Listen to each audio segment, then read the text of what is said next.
about to hear. Unbidden got a rework. Let's talk about it. Alright, so let's see what they did. Successful Unbidden counters now in the crit early. So basically, it just turns the counter into an actual counter. Appreciate that one. And also gives you a little bit of hyper armor frames, which is kind of alright on paper, I guess. Unbidden's Ether Drain is now based on your weapon's damage, right? So it actually scales your damage now. That's good to see. And it also scales a little bit on percentage too.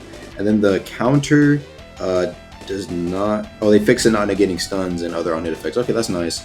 And then of course, I guess they increased the cooldown of the critical and added a little punishment for whiffing it for these buffs. Okay, but I don't really see a damage buff for the Unbidden critical. And the thing was actually the entire time that Unbidden never actually really had a damage buff that procced if you countered a mantra.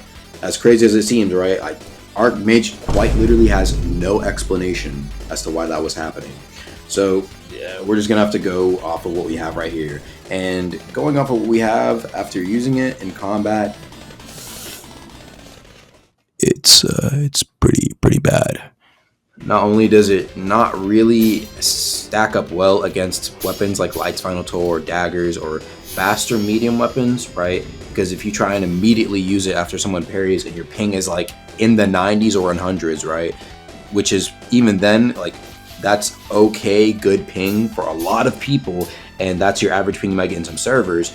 Even then, it doesn't counter these weapons when you've clearly used it in advance. And then the Unbidden effect after that, of being able to steal Ether, not really too noticeable according to the people I fight. So yeah, that's it. That's all Unbidden has. The counter and Ether still. That's it.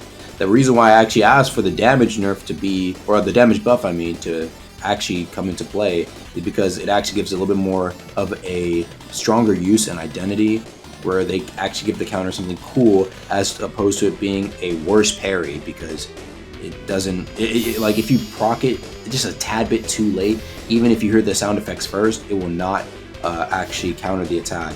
So I don't know, I just don't really think it's that good of a counter. I still think it's really mid, and I asked for them to at least add some sort of effect to the counter to at least make it somewhat viable at all and not just another throwaway like wild. But yeah, that's gonna be all. Unfortunately, Unbidden is not really that great. I'll see you guys later. Peace.